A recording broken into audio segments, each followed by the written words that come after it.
Hi, everybody. Welcome to Saint Misbehavin', the podcast about saints from people who are not. I am your host, Matthew Shadorn, and I am joined by my co-host today, Anna Domini. Anna, how are you doing?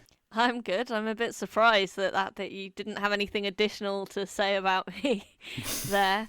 I was bracing myself for the barb, and it never came. So I don't know. I guess you're up to something today. Actually, you missed it. You'll have to listen back. Oh wow. Okay. Well, we're recording on April the 1st, so I don't know if that have had any impact on your trickery. Oh no, I'm not. April Fools can. Let's retire it forever, folks. It's over. We're all done with it. We're fools every day of the year. That's our MO. Life is just too hard. Let's not set aside a day where we're just shittily tricking people. That's not cool. Let's be the change we want to see in the world, folks. Are we an anti-April Fool's Day podcast? We are an anti-April. That's the official position of this podcast. I did not know that when I signed my employment contract with you. Well, shouldn't have done it on April Fool's Day then, I guess. No. Wow. Yeah, no. Are you not anti-April Fools? I don't have strong feelings either way. When I worked in marketing, we used to have quite a lot of fun coming up with ideas for what we would do. Oh, that's the saddest thing you've ever told me. And I've had to listen to a lot of stories about your health. I was going to say, I've had a lot of trauma, yeah. Yeah. I was like, oh.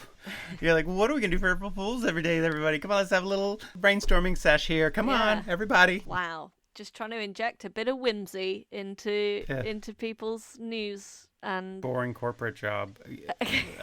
Makes me so... Every time a corporation's like, we're doing it's a fun April Fool's prank, blah doo doo. I'm just shut up and just bring me products and services. Stop trying to be my fucking friend. I don't pay you to have a personality. Yeah, I'm not charmed by this, assholes. Just Let's do the capitalism and get on with it. Yeah, it's like I go to Google so I can find out what this rash is, not so I can get some fucking April Fool's humor. Yeah. I'm here for jokes. You've got real friends for that, Google, and you'll never be one. Okay. Having said that, now we're going to be way down in the algorithm when people... Yeah, that's very true. We love Google. Google is our friend. He's my friend anyway. I'm always very polite. We have a Google Home, and I'm always very polite to him because I want to be further back in the extermination queue when they eventually take over. So I'm like, if I say please and thank you to Google, I'll be spared. Nah. My reckoning. No one will be spared. All right. Anyways, Anna, have you done anything saintly or had anything miraculous happen to you this week? I have witnessed someone being saintly close to home because my cousin came to stay last week while Danny was off on holiday, and she basically just took complete care of me, wouldn't let me lift a finger, cooked and cleaned and nurtured me. No, she didn't bathe me. That would be quite strange. She did draw me a bath at one point. That was very luxurious. And basically I was like, wow, I think, now that I'm less capable of doing stuff for myself, maybe what I need is an adult nanny. But I was the beneficiary of some very selfless saintly behavior. What's your cousin do that she could just take a week off? And she's a student. Oh. And she is currently procrastinating from a piece of coursework, so she was like, this is perfect because I can feel like I'm doing something even though it's not the essay that I'm grappling with dread about. And also she said so I don't know if I've mentioned this before, but I have a weird jaw injury at the moment, which means I can only eat very soft things. You told me this in a personal conversation we had. I see. Now that I think back on it, it may surpass your corporate April Fool's antics as the saddest thing you've ever told me. Well, it's I'm not very good at sleeping. I'm not very good at breathing at the moment, and now I can't eat. It's the functions of the basic functions of being a person. I've not mastered any of them. Right, and you injured your jaw during your weekly fight clubs that you go to, right? Or what did you do to injure it? I was eating a particularly challenging baguette. It wasn't even particularly challenging. I think it was just cheese. Baguette. Yeah. Oh, I thought you said it was a piece of bacon. I was like, what? Bacon's not even that hard. So okay, so originally it was baguette. That was like 6 months ago, and that initially like threw my jaw Right. out of whack, and it was We've all okay. tussled with a stale baguette before, so that's relatable. That's, Sure. yeah, those things they'll turn on you so fast, those baguettes. Like, you're like, I had a fresh baguette yesterday, and today I have a spare hammer. Quite. So then it was like low key terrible. But then, like, a couple of weekends ago, I was chewing on some bacon and it just was unbearable. And since then, it's been quite hard to chew things. So I've moved on from. So basically, the reason I brought this up is because my cousin, by making just, soup and risotto as the only things I could actually eat, she was like, I'm actually eating a lot healthier than I do in my student house. So yeah, she claims that she benefited from it as well, but I think she was just being very selfless, really. But I've moved on from just soup and yogurt and very overcooked risotto and pasta. I can basically cope with anything that I don't have to like tear with my teeth. So if I can eat it with cutlery, it's okay. But things like bread and pastry, anything that requires too much chewing, is still beyond me at the moment. Sadly. So sad. And you were going to that taffy convention too. It's gonna be... Yeah, that dream is dead now. That holiday's awful. Is off now, rather. Yeah. What about you? Have you done anything saintly or witnessed any miracles? Well, I witnessed a miracle today because Tavish saw his first bouncy house, a bouncy castle, and boy, was that a life changer for him. Oh. He was really, he really was into it. I was gonna say that, I don't know, there was like a disastrous, like an act of evil was perpetrated on my family Thursday, which is that Alice got home off the bus from work, and she rides her bike to the bus, and so she was about to get on her bike and bike home, and somebody had stolen her bicycle seat, and it was so sad. She called me while she's walking her bike home. She's like, somebody stole my bicycle seat. And it's one of those, it's a very nice Brooks saddle, which is this nice leather saddle, leather bicycle seat. They call them, in the biz we call them a saddle. You might not know that it's like you're not like a biker. I'm not a real bike person. Yeah, you're not one of those. I do have a bike. In fact, you can see as we're recording, we have a static bike right there. That's an exercise bike. That's not a real bike. But you're not like a real velocipedist. So no, I have to admit I'm not a velocipedophile. Yeah, okay. They're very expensive seats. But she's had this one for like a decade. She's like, it was molded to my butt. It was like perfectly molded. That's annoying. It doesn't work for anybody else. Well, but yeah, although like clearly that the person who stole it was like, right, someone's already broken this in for me. Like how the Queen apparently had like a human being that was exclusively just to wear her shoes when they were new. I've heard this multiple times from you, but I've never had this corroborated from any other reliable sources. But we'll say okay. But anyway, so if anybody sees anybody trying to sell a second-hand bicycle seat, send me a picture, because I know exactly what my lady. I know exactly what my wife's butt looks like, so I can spot it. So alternately, if you think you see it, send me a message at the regular email address. And I'll just send you a picture of my wife's butt so you can compare. So in response to the crime that was perpetrated against you, you are acting in a saintly way now by trying to ensure justice is done without the involvement of the pigs. Listen, if you're out there listening, just return the saddle. It won't work for anybody else. No harm, no foul. I get it. Just, this is not a cool thing to do. So, anyways, my wife needs that bike seat because she's our only source of income. My whole family will starve without that bicycle seat. Well, maybe that will bring you all closer to sainthood as well, in a way. I think it's time for everybody to watch the neo-realist classic, The Bicycle Thieves. It's the Italian film. It's one of the best ever made. It really drives home this point. Okay. Anyways, Anna. Yes. Today is April 2nd, 2023. Yes. Who is today's saint? Today's saint is Francis of Paola, which is a place in Italy. Francis of Paola. Yeah, or Paola. Wait, how do you spell Paola? Is it Paola? Paola. Paola. Oh, that was less interesting than I thought it would be. All right, Okay. what's his deal? Well, sorry. So yeah, his feast day is today, the 2nd of April. Oh, handy. 1507 was when he died. And But when did he live? well, he lives on in our hearts, Hmm. and that's why we're talking about him. Yeah, but like when was he born? He was born in 1416, so pretty good run. What does that make him like? Wow. Wait, so he would have been like 90 Yeah, some 91. 91? Yeah. Well, Yeah. Pretty good. Yeah. So the earliest biography of him was completed in 1502, which is 5 years before he died. So basically, what that probably means is everything you're about to hear is 100% true, right? Right. Because they would have been able to interview him and been like, Yeah. well, what about this? And they'd been like, oh, yes, I remember that day well. Exactly. At the age of 91. Probably, I mean, what else Super is he sharp memory. It's probably nice that somebody came to visit him. Yeah. Like, oh, people don't come and visit me anymore. Is that your Italian accent? I'm just my old guy accent. I see. Trying to veer away from It sounds a bit like your poor Claire's accent. It's all the same accent. So the author is unknown. This unknown friend of Francis who visited him as an elderly man. His name was Francis of Fisola. Very nice.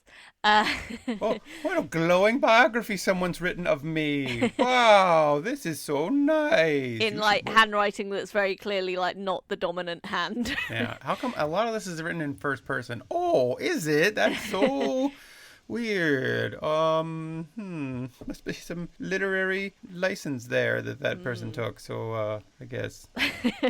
So it has been attributed to a guy called Lorenzo della Chiavi, who was a friar in Francis's order. Spoilers: Francis makes an order. And the order was for more fries from the friar. Hey. I'm sort of surprised that you're excited by that word when we have definitely encountered it multiple times. Sometimes different words hit me different days. Fair enough. I'm a constantly changing tapestry. No, wait, tapestries don't change. I'm a constantly changing kaleidoscope of thoughts and feelings. I think you're actually a simple man, really. I'm also that. Many things. That's part of the complexity. So Francis was born in the town of Paola, surprisingly, which is in a southern Italian province called Cosenza in Calabria. His parents had difficulty conceiving after they got married, so they prayed to... Who do you think they prayed to? Oh, wait. St. Nicholas. No. That's a good guess. St. Bonerific. Hey! Trying to get more boners there. No, they prayed to Saint Francis of Assisi. Oh, that guy. Yeah. And she gave birth to a squirrel. Huh? Because he was the animal saint, right? Like, Yeah, what, yeah. Yeah, she gave like, birth to a squirrel. we'll Yeah. have a baby, or maybe we'll get a dog. I don't know. St. Francis, show Well, us the way. it's really weird you should say that, because the birth story is that she gave birth to a squirrel, and then the squirrel like popped his head off, and then it was a baby underneath. It was like a cute little squirrel onesie kind of situation. No, they had a son, so they named him after the saint. But they went on to have 2 other children. I don't know what they were called, but presumably Francis with an E, and then Francisco or something. Yeah. Francine. Yeah, there we go. Or just like Francis 2 and 3 as well. Does he get credit for the other ones, or Well, exactly. This is what I'm saying. It's like, maybe they forgot about him. once you figured it out? They were like, hang on, we had this all. Yeah. Oh, it goes in. Oh the God. Oh, okay. No. This is what I was doing wrong. I see now. Yeah, Okay. the ear is the wrong hole. This was what I was. Yeah. Okay. It's the that's on me. That's on me, folks. Okay. Sorry. It's like now it's so easy. We're just popping them out left and right. Well, yeah. I mean, they would have been Catholics at the time, I Right. guess. So yeah. As a child, Francis suffered from a swelling which threatened to damage his sight in one eye. His parents made a vow that their son would spend a year wearing the little habit of St. Francis of Assisi at a friary of the Franciscan order, and the child recovered. So they're relying a lot on Francis, the saint. Yeah, it's like, guys, there's lots of saints out there. Yeah, he's clearly their favorite. Yeah. Hey, you know what? If it ain't broke, don't fix it, right? Yeah, they got 3 babies out of it, and now their eldest is, in better health. That's the thing is, like, when you find a reliable saint, or like if you have like a reliable plumber that Yeah, and you're like, I'm gonna go back to that guy. You're not gonna go to anyone else. Yeah, well, I'm gonna go someplace else if I know that this guy's gonna do the job. He's gonna do it quickly and affordably. Yeah. You know, I got no fuss, no muss with Francis. Mm-hmm. He's doing my miracles. You know. That's really how you get a good reputation as a Mm-hmm. saint, is by doing miracles for the same people. Yeah, they were on like Trustpilot or whatever, Saint Advisor. Saint advisor. There we go. Yeah. So so they had him put on the habit for a year, Yeah. and then wait, did he just I wear guess the it was habit? covered in like lotion or something, and that reduced the swelling. No, it I guess is like a kind of not a metaphor exactly, but like just representing that he joined like I guess a mini order, like a like the scouts of the time, the Francis youth, if you will. Right, right. I don't think we should though. No, I was about to make the same joke, so it's fine. Yeah. Oh, great. Okay. Well, that I don't know if that makes it better or worse, but Like our own late lamented Pope Benedict, he joined a youth organization. Just everybody was doing it. just following orders. Yeah. At Anyways. the age of 13, Francis received a vision of a Franciscan friar admonishing him, which prompted him to enter a friary to fulfill the vow that his parents had made on his behalf. Oh. Okay, so he didn't actually join the Francis Youth. His parents just promised that he would, and then They promised he would. Yeah. Okay. But he just kept putting it off until he had a vision of like yeah, getting in trouble. and a vision is quite a like kind of spiky thing to give someone if you're threatening to take their sight away. It's like this might be the last thing you see. Yeah. So he spent a year under the care of the friars, and after this period had ended, he went on a pilgrimage to Assisi and Rome with his parents. Oh, nice. That's a nice family trip, Yeah. You hit the road, heading up north. Go to see your CC. favorite saint's place. Yeah, and then go to Rome. There's so much you can do there. That's such a great. There's like See the Colosseum. there's like Catholic stuff you can do. You can see the Yeah. Vatican, a bunch of nice churches and things, and different things related to saints. But then you can also see like historical stuff, like the Colosseum. But then there's also great like modern cultural things, restaurants, and it's so great. What a great trip for a boy to enjoy with his family. Yeah, when you're 14. His other kids, they got left at home. Oh, I don't know if they got to go Just with. him and his parents. It's clearly who is a favorite here. Well, it's their shared interest was Francis of Assisi. So They sat down the other two and was like, we really only wanted the one. You guys are unintended consequences. Yeah, so their three children were called like Francis, Burden, and Regret. Yeah, exactly. He had little respect for authority, and in Rome he criticised a cardinal for having an entourage, remarking that Jesus and the apostles weren't so ostentatious. I was going to say, Jesus had a very Big famous author. Yeah, but I think the point is that the cardinal was like, his entourage was more like, a rapper's entourage, They had loads of okay. bling and stuff, I'm guessing. Right. He's got a guy just carrying his wallet. Yeah. It's just other guys, getting drinks for him all the time. Selfie There's just one guy who's just coordinator. securing ladies. He also later criticised the court of Naples. So he's he's a bit of an anti-establishment kid. What was wrong with that court? Like, these hoops are not at regulation height. No, I think it was just too decadent, I'm guessing. Oh, I see. That kind of court. When the family returned home after their little pilgrimage, Francis decided to pursue a life of solitude. And I get, how it is when you have to stay in hotels with your parents for several weeks, and then you're like, I never want to see anybody ever again. Yeah. When I have vacations with my family, even to this day, it's just like I'm gonna go sit in my room for a bit. Need to and just decompress. enjoy my own mind. That's the real holiday. It's the rest after the holiday. For real, I need a vacation for my vacation. All right, that's what this guy's like. I need a pilgrimage for my pilgrimage. Yeah, Huh? there you go. So I was about to say you've got too mainstream now, but you brought it back to the theme, so I'll let it slide. So yeah, when they returned, he was 14 and he found a cave on his family's estate, and his father gave him permission to take up residence there. So when your family has shit tons of land and includes like shelters that you didn't even know you had. That's the best time to be super holy. Yeah, I didn't think about his socioeconomic place, but when you say like he found a cave that was apparently previously unknown on the vast amounts of land that his father Yeah, it was like, oh, no, here like, we go. When you have so much land that you could miss a cave. Yeah. Okay, I see where this guy's coming. That makes sense. Like now the pilgrimage makes more sense. I had disposable income to go on a holy holiday. A lot of things coming into focus here. Well, he stayed in the cave for 6 years, devoting himself to prayer and asceticism. So basically, he's like essentially cosplaying poverty on his parents' estate. Right? He's so like, yeah. So from 14 to 20, he spent all his teenage years in a cave. I think a lot of parents would be like, wait, the teenager can just stay in this cave? That sounds fair. Just leave him there. Well, you know, it was acres and acres away, while still on land that they don't. I mean, honestly, he's a teenager in a cave. He's just jerking off in there. Like, we all know it. Oh my god. That's all he's doing in there.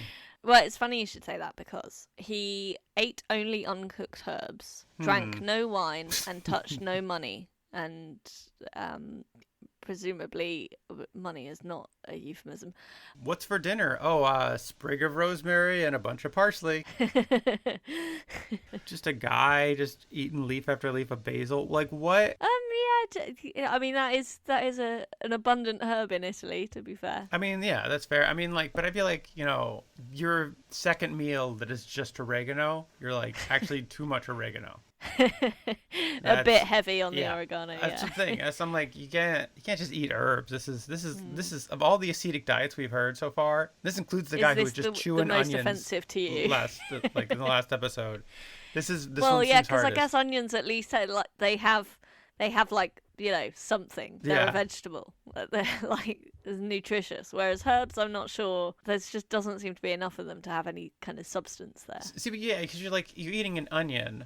That seems like a very pungent, like heavy flavor. But then I just think like herbs also feel like that's such a heavy flavor. Like, because when you have herbs, you put like a little bit in a dish. Yes. But just to eat them enough to like sustain yourself is just like. So that would probably be quite punitive, strong flavor wise. Yeah, I don't know. Maybe it was a lot of mint. Maybe he's like, man, I bet that guy's breath was great. Yeah, but well, maybe he had loads of other herbs first and then finished off with the mint as like he was brushing his teeth. Time for my dessert mint. But also, yeah, I guess Italy, basil is so abundant you could have it like spinach, and then people eat salad as a meal. So I can see where he's coming from. So he didn't touch money, or what else? Wine. Oh, okay. Well, that's no money means no wine. That's just kind of how that goes. Yeah, that's true. Well, you know, you say that, but people make toilet wine in prison. Yeah, I suppose it's true. But they presumably, but so he also wore a hair shirt because I guess you know that was the fashion at the time. As one does. Yeah, when you're a teenager following the crowd, and he declared that women were to be shunned as though they were snakes. Yeah, that's about time somebody said it. So I mean, get out of here, you slithery bitches. I was gonna say, like, you know, when you said he was jerking off all the time, if he thought that snakes were to be avoided, presumably he wouldn't be touching his penis. I mean, the whole time. Listen, when you're in a cave, you have very limited masturbatory material. Mm-hmm. So maybe, like, you know, you're like, oh, that snake's moving in quite a seductive way. Oh, hey. Like a bitch. Yeah. Yeah, you dirty whore of a snake. So women should be shunned like snakes. Okay, positive way to look at women. I think. Yes, like a feminist icon. Yeah, I think this guy, he's headed somewhere important in the church. He's showing early signs of virulent misogyny, which is what we like to see when we're. I mean, when the rest of the people in the church heard about, like, well, this guy's a real prodigy. Well, I didn't have this many negative thoughts about women until I was much older than him. He's quite the. Yeah, it's interesting, isn't it? Because like teenage boys these days are like in danger of being radicalized as incels, and he radicalized himself. Like, without the internet. Right. It's dangerous. Impressive. This is the thing. You got to watch what your kids do on the internet, and you got to watch what they do in caves, because nowhere is safe. Yeah, nowhere is. I mean, yeah, you know, when they talk about incels, back then it just meant like inside a monk's cell. Yeah. But now it's a different thing. So, but it has the same outcome, which is that you got a real weird issue with women. Yeah, and that's not positive. Yeah, which is interesting because Francis as a boy's name and as a girl's name are pronounced very similarly. So, like, you know, if anyone should be more aware of gender being a construct, you know, maybe it should be someone with a more androgynous name. Maybe he got really resentful because a lot of people, like, he kept getting mail that was like for Mrs. Francis de Paola, Uh, and he was just like, "Damn it, I'm a man." Ah, and he's like, "This is women's fault." yeah, women were responsible for all his woes. Anyways, In 1435, so how old was he by this point? Like 19, I guess? 35. Wait, was he born in 1412? No, 16. 1416. All right, and then So 19 by 35, yeah? yeah, okay, yeah, okay, so he's 19. Is that right? All right, I don't know. Yeah, you're the one with two economics degrees. I can see that. Yeah, it is. It's right. I'm right. Okay, You're right. thank you. Okay, good. In 1435, two companions joined Francis, inspired by his way of life. We want to hate women too! Yeah. Wait a minute. Let me get this straight. You live in a cave and fucking hate ladies, and you don't have to touch money. That's pretty nice too. Sign me up. Oh, because your servants bring all your stuff for you, and then they touch the money, and then yeah, okay, cool. Wow, this is you guys. You're living the dream. That's the thing. It's like he didn't touch money. He didn't know the price of milk. Like that was just a sign, more signs of his privilege, really. Yeah. So with the help of locals, Francis expanded his Dug hermitage. more caves. Yeah. Oh, wait, well, he he did? expanded his hermitage. Yeah. Oh, yeah. Building 3 cells and a chapel. Yeah. Yeah, your joke about incels earlier. Yeah. It's coming to fruition there. You know, where it says with the help of locals, it's like, does that actually mean he just ordered his father's tenants to Yeah. help him? I think that's with the quote unquote help. The subtext is, yeah. It's just like, hey, serfs, guess what you're doing today? You're helping me. Like, hey, guess what we do every day, asshole? What a guy. So Francis and his 2 followers are considered to be the founders of what would become the Hermits of Saint Francis of Assisi. Oh, they were also the founders of Herman's Hermits. It's this British pop group from the 60s. Anyways, never mind. Is that true, or are you just making that up? I can't tell. That's a real band from the 60s. Yeah. Oh, there we go. Fun fact for any listeners younger than Matt. Yeah, I guess like he was Francis of Assisi's like hype man in that case. Like Oh, yeah. maybe one of the reasons that the OG Francis became so revered. Maybe. I don't know, like to have a hype group, but your hype group is people who are shunning other people. Like It's not a very good marketing it's like strategy. we're really into Francis and we're proving it by going over and being in these 3 rooms, not interacting with anybody. But then people are like, it creates a mystery, right? People yeah, are like, that's what I was about to say. It's like when people try and market by coming across as really exclusive. Yeah. You know, like people want what they can't have. Hey, what are you guys doing over there? You don't want anything to do with this. It's a little too advanced for you. I was like, wait a minute. Let me be the judge of that. All right. Yeah. How do you feel about sitting in tiny rooms and hating women? It's like, oh man, don't threaten me with a good time, huh? Come on. I mean, the concept sells itself. They would later be renamed as the Minim Friars because they considered themselves the least of all the faithful. The Minim? So, yeah. The minimum friars. Yeah. They're the tiniest friars. Well, you know, because they were kids. Like, I'm thinking like the Powerpuff Girls, but like the monk edition. That was the only 3 small people I could think of. Right. On the top of my head. They were like Francis Assisi's teen sidekicks. Yes. The Minim Friars followed the 3 monastic vows of poverty, chastity, and obedience. But, you know, the vow of poverty somewhat undermined by the fact that they're living in a cave built by servants. It's like people you meet is like, I'm pretty poor, except my parents bought me an apartment. So Yeah. it's like, well, For sure. It's like, this kid founded his own hermitage at the age of just 20. It's like, and then you read the subtext and it, or like you read the full article and it's like his parents gave him £50,000. Oh, it was on his father's extensive estate. It was just in Yeah. some corner of like the estate, which was so big that again they missed some caves. Yeah, the classic tale as old as time. Yeah. The Daily Mail at the time would have been like, all he had to do was give up women and Netflix. Like, Yeah. He stopped And then- buying a coffee every day, and then all of a sudden he had his own hermitage. yeah. Just swap avocados for herbs. Yeah. That's all you have to do to afford a house, kids. Yeah, they had the 3 monastic vows, poverty, chastity, and obedience, but introduced a 4th vow, Ooh. abstinence from meat and animal products, which Hey. made Francis one of the first recorded vegans in the West. Oh, nice. Good for him. So yeah. I'm proud of him. yeah, you've underestimated him. You were like, Mm-hmm. but that's classic, you know, like vegan activism, like PETA have come under fire for the way that like some of their campaigns treat women, right? So this is Right. the like the origins of that like vegan misogyny is Francis going, women are snakes. I won't eat snakes or Well, it's any like, other animal products. I mean, it's like I think there's other podcast called Maintenance Phase, which is really good. It's all about Stop advertising other podcasts.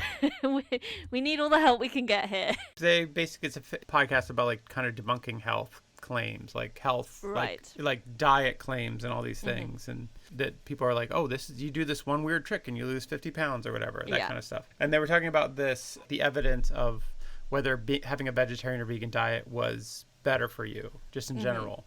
And one of the conclusions that they were like, there's no real scientific evidence of this, especially in Western countries, because vegetarianism is often a sign of privilege. It's like it's an easier thing to do if you're well off. And if you're well off, then you have a ton of other things that are going to help you. It's like the opposite of comorbidities, whatever. Yeah, exactly. Like the co-health factors of having money. Co-immortalities. Yeah. Yeah, it's like you're also like... You have better access to sucking on the blood of the youth. Yeah, exactly. You're probably shopping at better grocery stores. You're probably living in a better neighborhood. You're probably like have more time to relax and spend like go on vacation and do all these other things that are just like good for you.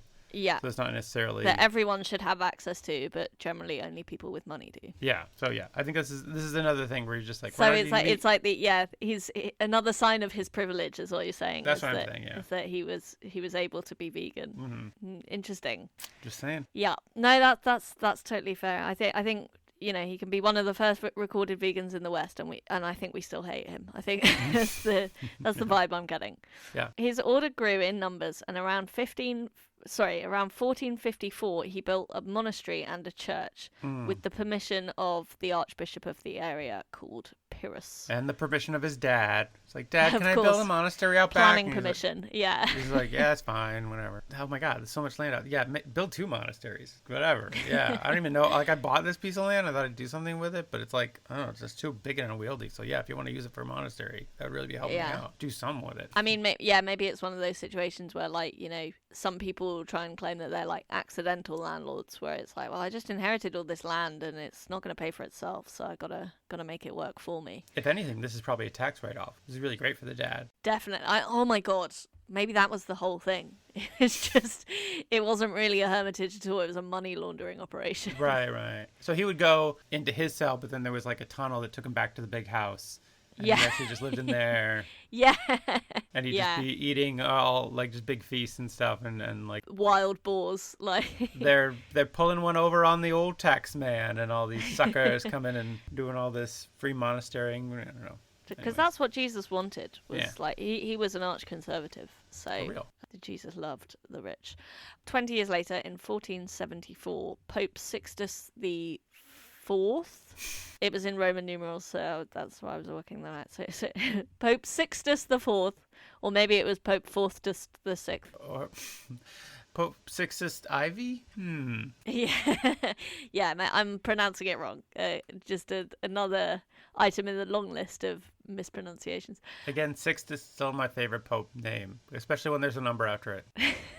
Sixtus the Fifth is the best. Was there ever a Sixtus? Sixtus the Sixth. Why are you making me do tongue twisters when you know I've hurt my mouth? That's really cruel. Whatever. I don't know. Genuinely saying Sixtus the Sixth was like quite difficult there. Sixtus the Sixth. We'll look that up another time. All right, sorry. But there was a Sixtus the Fifth, and I was like, wait, did they get to 6? No, that they just jumped straight to the 7th because it would have been too weird. Yeah. No, I thought your favourite Pope name was Pope Innocent because it just sounds so guilty. Oh, do I have to have a favourite Pope name?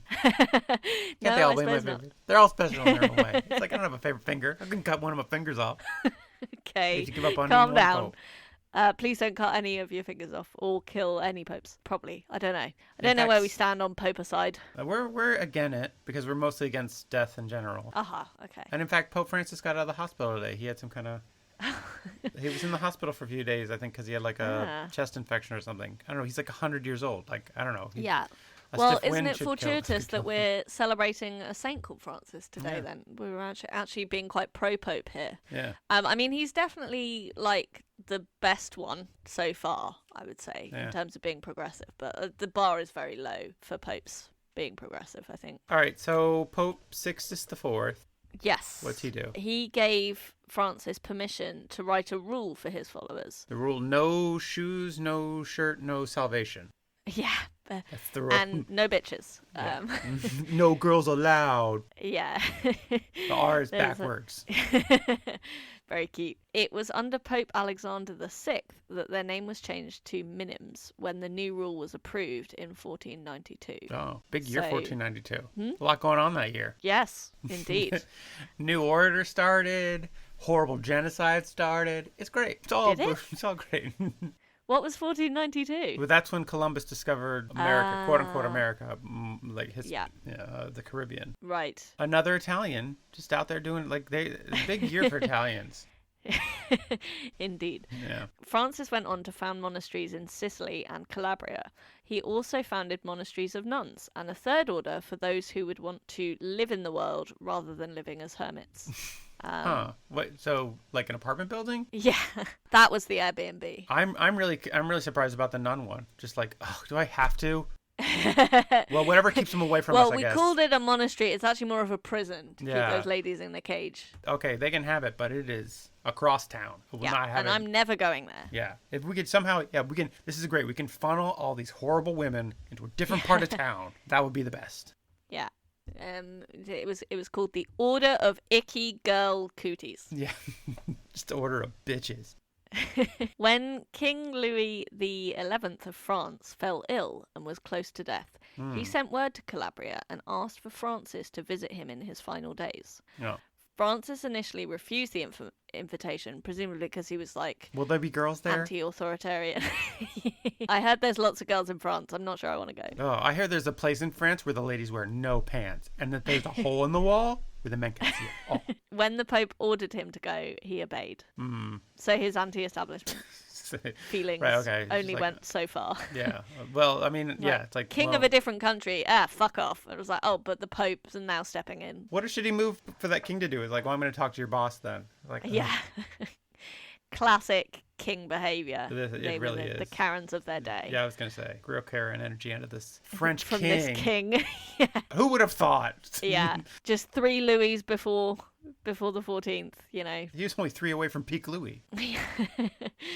On his journey, he cured many people who were afflicted with the plague in Provence. Oh, nice. So I guess he's like, fine, I'll go, but I'm going to do some sainting on the way, okay?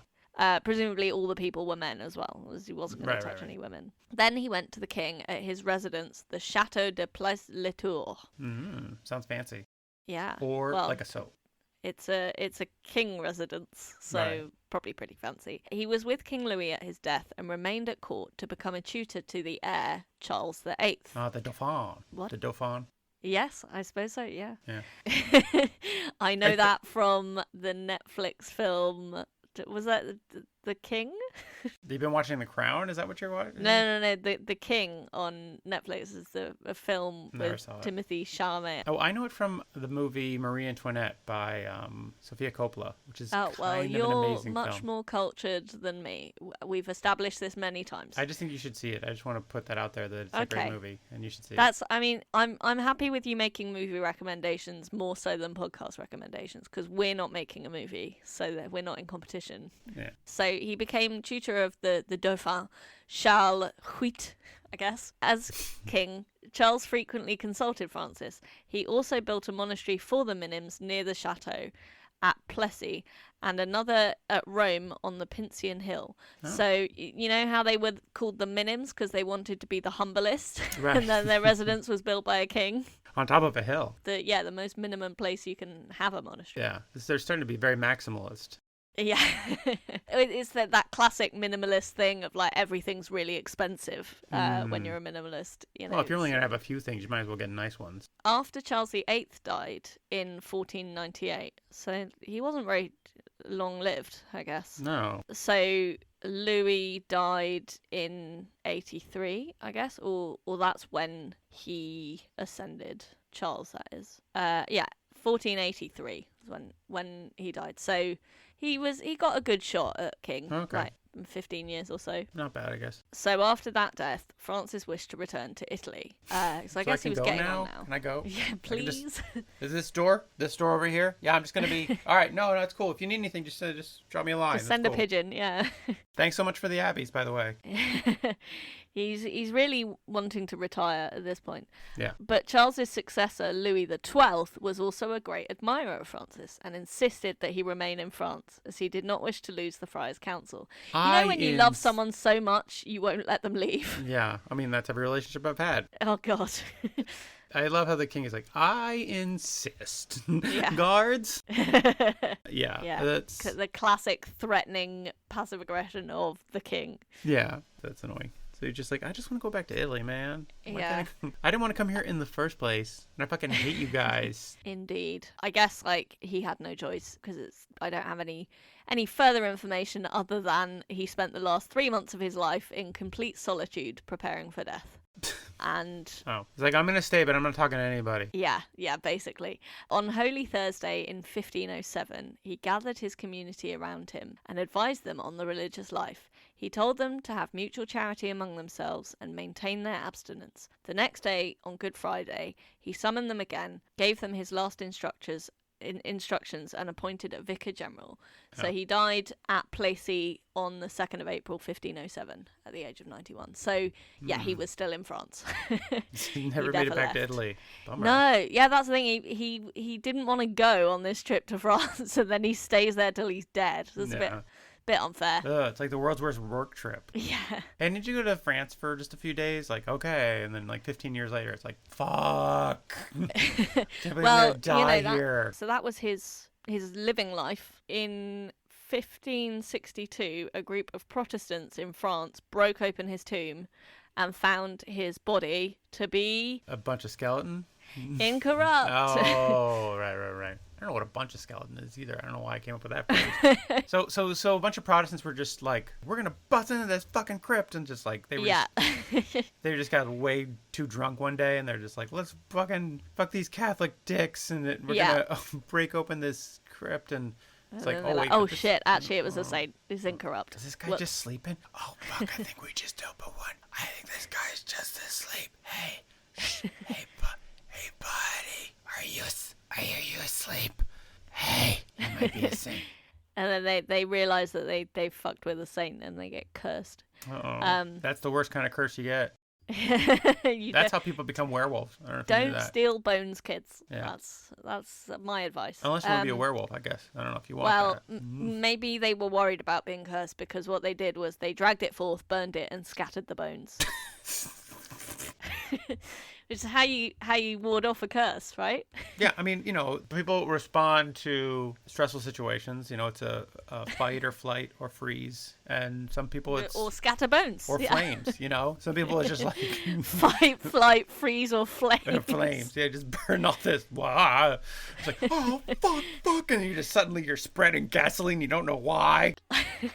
This is now officially a psychology podcast, and we have recategorized the reactions to trauma. You heard Somebody it came first. upon them later, and they're like, "You did what now?" I was like, "I don't know, man. I just entered a fugue state, and all of a sudden, I was like burning this body. I don't know why. Just really freaked me out." Yeah, that's what why happens. were you breaking into the tomb in the first place? It's a long story. I've been having a rough time. I'm just gonna come out and say it. It's been a hard couple weeks. I mean, I just don't think things are going to work out between me and Deborah, and I guess I just wasn't really willing to face it. Really burning this enough. man's body really made me own up to the realities of what's going on. Yeah. Boy, this is really rock bottom for me, isn't it? Oh. Oh god. Anyways, I think this has been a good experience for me overall. I feel like I'm really sorry I broke up that tomb and burned that guy, but I feel like I've grown a lot. Yeah, so something good has come out. Yeah, I think some good. That's the important thing, is that it's all about you. It's a victimless crime. Let's face it. Okay. So what about his miracles? So Francis was said to have the gift of prophecy. Oh. He predicted the taking of Constantinople by the Turks in 1453 several times in the years preceding the event. This is the year, I think. You said that 6 years in a row. I feel really good about the Turks this year. I think they're going to take it this year. All the way. Yeah, his gift was quite patchy. Yeah. According to a legend, St. Francis was once denied passage by a boatman when he was trying to cross the Strait of Messina to Sicily. He laid his cloak on the water, tied one end to his staff to create a sail, and sailed across the strait. So, like, kind of kite Wait, surfing? what? I think he invented kite surfing as a miracle. Oh, wait, I think you meant like you put so he put the cloak on the water? Or he tied the cloak? I think the idea is he... Wait, say it again. He laid his cloak on the water, Right. tied one end to his staff to create a sail. Oh, so maybe he's like standing on the cloak, holding the stick up. Oh, with the stick. So yeah, it's like windsurfing or kite surfing or something. Oh, okay. I see this now. But Okay, I was confused. miraculously crossing the water. I was like, so if it's tied to the stick, okay, so and all the time flipping off the other ferryman, like, fuck you. What do you think about this? He looked fucking rad doing that. Yeah. Oh, you know what? Turns out, not only did I get to go across the river, I look really fucking cool doing it. So up yours, ferryman. Exactly. Piece of shit. So Francis's sister, presumably the one called Burden, had a son, so Francis's nephew, Okay. who died young, I guess. Oh. And Francis appealed to him for comfort, filling his apartment with lamentations. After Mass and divine office had been said for the repose of the boy's soul, Francis ordered the corpse to be carried from the church into his cell, where he continued praying until, to her great astonishment, the boy's life was restored. Hey, can you just bring the corpse of this young boy to my cell? And just leave it there for no reason. Oh, God. Oh, no. That is my business. Now I'm going to do some work on it. Well, whatever he did, he brought him back to life. Yeah, So, okay, well. say what you like. I mean, was it a life worth being brought back to? Speculative. Yeah, the Unclear. kid was never quite the same, but... Oh, God. But he was alive. He was alive. That's all that matters. So, that's good. Existence is better than non-existence, I think. He put the erection in resurrection there. Hey, yayo. Is what you're implying. That is what you were implying. Hey. You put the erection in resurrection. That's the best. That's the best joke you've ever had. Wow. that I don't think that's a compliment, but no. thanks anyway. That's the best joke today, anyway. Reportedly, what he did was pray beside the body. Right. That's what he said when they were like, "Why are you bent over like that?" Yeah. He was like, "I'm praying." So I was praying on top of the body. I mean, beside the body. All right, whatever. I don't want to. We shouldn't be so unkind as to diminish this miracle. Yeah, unless you're going to do it in a really quippy way like I did, and then that's okay. So it pays to be Francis's... Oh, yeah, he does nepotistic miracles. Yeah, nephew. Classic rich saint. Yeah, exactly. It's like, and then there was another lady, it's like, my son has also died. It's like, oh, sorry. Sorry, are you related to me? Then busy. fuck off. It's kind of a family thing. I don't really think it'll work for you. Sorry. You have to be of a certain class to benefit from this kind of miracle. And you ain't it, sis. There are multiple stories about Francis resurrecting animals who had been killed for food. Oh. As an early vegan activist, it makes sense. That's nice of him. He had a favourite trout named Antonella. Who doesn't? What's your favorite trout called, Anna? Well, Antonella, unsurprisingly. Wow, you get the same favorite trout. Weird. Yeah, I'm just unoriginal like that. My favorite trout is named Alan. Alan the trout. I like it. Alan the trout. Well, this one is called Antonella, and one day she was caught by a priest who took her home and ate her. How do you tell what's a girlfish as well? Whoa. I guess if they lay eggs. Does it make it less weird that if it was a boy fish that he has a favorite trout? Well, I mean, actually, it's kind of redeeming for Francis. His favorite trout was a girl. Yeah. Like, that's, given that how much he hated girls, it's progress. He'd sit by the river and talk to Antonella. You're one of the good ones, Antonella. Yeah. I don't mean you. And Antonella's like, I'm not like the other fish. Yeah. Does he resurrect this fish and the fish shoot out the priest like alien style? Just like, like a chest burster? No. Francis noticed that Antonella was missing, which you would hope. Antonella, no! Just running up and down the river. Antonella! Has anyone seen her? Antonella! Grabbing passersby. Have you seen my favorite trout? And then someone tries to give him like another trout that looks very similar and he can tell the difference. Are you fucking kidding me? You think I'm stupid? This isn't Antonella. This is obviously Steven. And Steven's a dick. Yeah, Steven, I'm still angry at you, Steven. You know what you did. He sent one of his followers to go to the priest and retrieve the cooked trout. The priest was annoyed and threw the fish onto the ground, breaking it into many pieces. Wait, you want my fucking... I don't know, man. It's in the... Here, fucking take it. I don't know. Whatever. I'm done with this. So Francis's disciple picked up all the pieces and brought them back to Francis. It's not good working as like a PA for rich people. Like they have all these ridiculous demands. Yeah. Like pick up the pieces of my favorite fish. The saint put the pieces of Antonella back into the pool, saying, "Antonella, in the name of charity, return to life." The trout became whole and swam around the pool. Neat. So, miracle. Yeah, I guess so. It's like, this is how you know, it's like, you stay in this pool on my property, you'll be safe here. You're too beautiful for this world, Antonella. I need to protect you. You're the only good thing in my life right now. She had her own little estate that was just made of water. On another occasion, good. I'm starting to feel a bit sorry for Francis. Because on another occasion, workmen caught and killed Francis's pet lamb. Who was named Martinello, which sounds very similar to Antonella. I think he's not being that creative with the name. Martinello, his turtle, Pacanello. But also, you know, I hate to victim blame, but if you don't want this to happen, have less delicious pets, is what I'm saying. Wow, that is some real fucking... Like, a trout is a tasty fish, whereas, like, you know, there are loads of other fish that aren't edible, you know? Right. So I love that you're saying, like, these animals were asking for it. They were asking No. No, that's exactly what you're saying. I'm saying that Francis shouldn't get so attached to food. You were like, how was that trout dressed? Oh, God.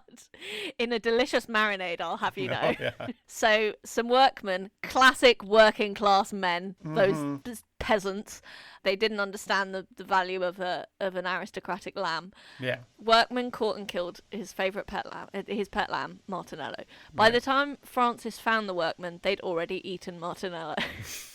When Francis Hey, asked you guys them see my lamb? Oh my God. When Francis asked them what they'd done with the fleece and bones, they told him that they'd thrown them into the fire. Francis walked over to the furnace and said, "Martinello, come out!" And the lamb jumped out unharmed. So it's a happy ending. It's all good. Unless you're those workmen and you're just like fucked up for life. Oh, they're fired. Yeah. Yeah, exactly. What I've seen of like medieval times is like no one heard of them ever again. Yeah, it's like, we need these jobs. We're clearly starving. We just ate a lamb that we just found.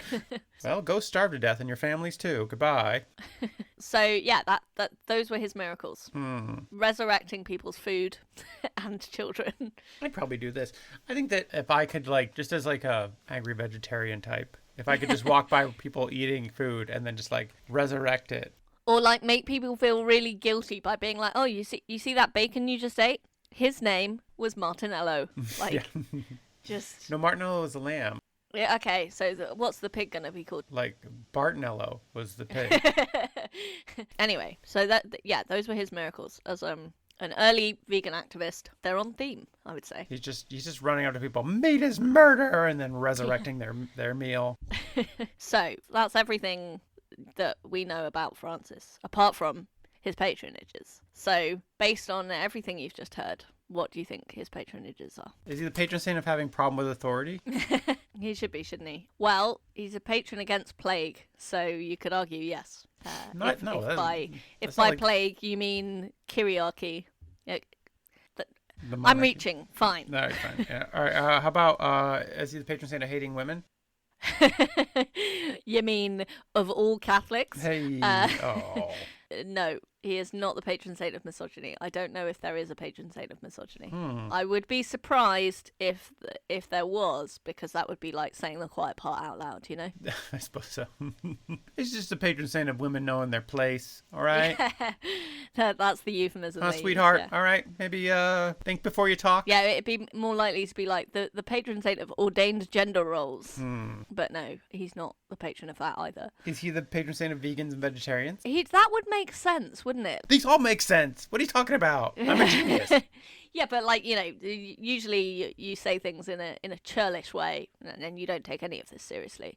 Fine. But that would actually be a sensible guess, is what I'm saying. And it's not on the list. Presumably because, Catholics tend, well, actually, I know a few vegetarian Catholics, but, it's not an official part of Catholicism, so maybe it's not celebrated. The body of Christ is exactly. vegan, That's true. It's also halal, surprisingly. Well, apart from the wine. Yeah, needlessly, one would say. Oh, wait, I missed this one. Is he the patron saint of sexual dysfunction? Almost, His actually. dad had some problems. Yeah, he is against sterility, his patronage. Oh, there you go. So, well done. Is he the patron? You did good there. Yeah, thank you. Is he this patron saint of dolphins? No, or dolphins. I like to say dauphin. It's just, that's why I wrote that down. See, It just was a reminder to myself to say dauphin. You just wanted to say the word just one more time. Yeah. Okay. No. Is he the patron saint of reanimated animals? That's a very specific one. It's like that movie Pet Sematary. It's like, sometimes dead is better. Ugh. Like his lamb came back, but then it was just Martinello was never the same again. It was evil. That was the most evil fish we ever saw. No, surprisingly not. No. What are his patronages then? Okay, so he is against fire. Fire bad. I guess because that's what cooked the animals, right? Well, and they burned his bones too. Yes, that's true. So he wasn't very effective then. Is he the patron saint against fire-based freakouts? Like people just flipping out and burning it all. Don't. It's not the best way to deal with your problems. Bit of arson. He's against plague. Right. Which makes sense. Does it? No, I guess he helped some plague victims on the way to France. Yes. Sterility, as we mentioned. Mm-hmm. Boatmen, mariners, naval officers, and sailors and watermen. But that boatman was very mean to him. Well, yeah. So I guess it's it's a real fuck you when you then become like the patron. It's like, oh, you shouldn't have messed with me. Yeah. And when you make any intercessions, they are going straight in the bin. See, but I mean, I think he's like saying, be your own boatman. Be the boatman you want to see in the world. You want to see in the world. Yeah. Yeah. That's why he made his own. And weirdly, he's not the patron saint of kite surfers or windsurfers. Parasailing. But other sailors, naval officers, travellers, and watermen are his watery related patronages. He's also the patron saint of lots of places in Brazil, including somewhere called São Francisco de Paola. São Francisco. Yeah, well, that means saint. Yeah, I know what it means, but it's just funny that it's like São Francisco because it's San Francisco. Anyway, I don't know. San Francisco and Sao Paulo, yeah. They have the Golden Gate Bridge. Very nice. I don't think that's how you do language, but I could be wrong. Yeah. He is also the patron of lots of places in Italy, surprisingly, including Calabria, although I think there are quite a few patrons of Calabria. Right. And then, unsurprisingly, he is also the patron of Paola in Italy. That's good. It's a fairly impressive list because there's about 20 including all the places. Yeah, I mean, I was really worried because you were holding off on that Paola thing, and I was like, man, it would be a shame if he's not the patron saint of his hometown. Yeah, it's in his name. Well, like I always come through for you. What can I say? Yeah, it's like that Sigismund of Burgundy, where it's like, you're not the patron saint of Burgundy. Like Burgundy didn't want anything to do with you. Well, good recall. I can't remember anything that. Well, I can't remember anything from any of the previous episodes at the moment. You don't remember the Burgundy one? That guy was a real piece of shit. Yeah. Check out our Sigismund of Burgundy, guys. It's a pretty fun tale of a guy who legitimately should not be a saint. He makes Francis look like a saint. Oh. He makes Jeffrey Dahmer look like a saint. He was not. Is that a bit of an overreaction? I don't remember what this Sigismund did. He throws his own son down a well. Oh, right. Okay. Based on a lie from his second wife. That is coming back to me now. Yeah. Okay. Yeah, so, I mean, but we want our listeners to make up their own minds. So, if you haven't heard that episode, do listen back. Yeah. That's a good one. But yeah, so that is all about Francis. The second best Saint Francis, maybe. I don't know. There may be others that are I'm better. best, and there's some other Saint Francis. Sure. Anna, do you think you'd ever have Saint Francis de Paola ever intercede for you? If I am ever at the point where I am so lonely that my only confidants are animals, then I would probably want Francis in my corner. Right. Especially if they were animals that are traditionally eaten, because it would be quite the challenge to keep people away from them. Right. I mean, but think about like what a great help that would be. You could just like, I can only afford one chicken, so you eat it, and then he resurrects it, and you got that chicken again. You could eat Chicken the is same a very chicken. bad example though, because chickens lay eggs. Right, but I don't know. What do meat people eat? What are you eating now with meat? I don't know what are people doing these days. Like an alligator. If you just had one alligator, Sure. and you ate all that gator meat, and then you're like, Delicious tender gator meat. and then you got the gator No, meat back. reptiles apparently just taste really fishy. Nah. You don't want a reptile. So do fish. People eat fish all the time. No, that's true. I don't love fish. Okay, yeah, I like salmon. All right, And whatever. salmon's one thing I can eat at the moment because it's quite soft. All right, so if you had like a bunch, like your favorite salmon. My favourite salmon, Sasha the salmon. Yeah, it's like you don't have a favorite trout, but I've got so many salmon that are like they're like favorites. I was like, what? Should that be helpful? Yeah, I think saying goodbye to a pet is very difficult. So having Saint Francis come in and do the. I resurrection. also someone who like many middle class people has lots of privileges but still thinks of myself as very hard done by. So I think we have that in common, me and Francis. I think that if I ever, I really decided to go pro with this woman hating. Right now, it's just kind of a hobby. But if I ever want to just, I mean, because I feel like, honestly, there's not a lot of money in this. What in this podcast? In this podcast, and we're because kind there's definitely a lot of money in incel grift. That's the thing is like it seems like there seems to be quite a bit of money Yeah. in hating women. It's so tempting. I don't want to do it, but I got a family. Yeah, you got a family to feed. Yeah. Yeah, one of which is a lazy woman. Am I right? See, I was going to say one of which is the main breadwinner of the family, Right, which that's makes you true. very emasculated, which is not good. Exactly. So Something should be done about it. eventually that will sour into. Yeah, because it's basically like you're being castrated by It is. your wife having her own life. Thank you for understanding my pain. And that is exactly what I'm saying. It's like by having a loving, supportive, successful wife, it's like now What what does am that I? say about you as a man? What am I, some kind of asshole over here? Yeah. Taking care of a baby all day like some kind of fucking freak? No, thank you. I'm a man. Indeed. God damn it. Yeah. And I so got you're gonna man oh God, pieces. I really hope that this is not the start of a slippery slope which sees you actually become an incel in a cell. No.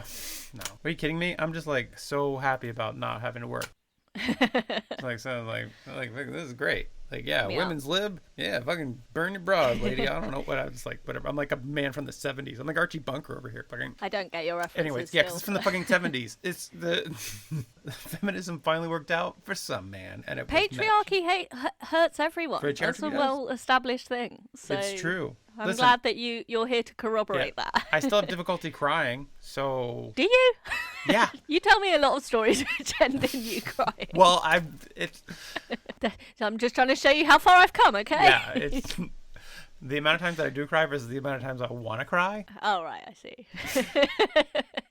So you're saying if it weren't for your masculinity, you'd just be toxic crying all the time. masculinity is like it's a virus that gets in you, and it's like it's society. It fucks you up in terrible ways. Anyways, whether you're on the internet or you're in a cave, toxic masculinity will reach find you. Yeah. It will hurt you. So keep an eye out, guys. Stay safe Be out vigilant. there, gentlemen, and remember that women are human beings just like you. Women are people just like fish are. Yeah. That's Yeah. Yes, they're worthy of the respect that you would give any fish. So maybe think about it that way. And I think you really hit on something here, is that men really weren't thinking about it as like, you love and respect sea creatures. Maybe you could extend that to women as well. Well, that's what I was saying about the misogyny of the early vegan movement. You know? It's like, but yeah. Anyways, well, Anna, thank you for telling me the story of this amazing vegetarian role model. Flawed in some ways, but in other ways, kind of a great dude. And Definitely. I like his animal resurrections. I like his dietary choices. Again, the sexism not as great. Not so good, yeah. You know. But overall, an inspiring tale. Yeah. Yeah, you're very welcome. Have a blessed day. You too. Bye. Bye.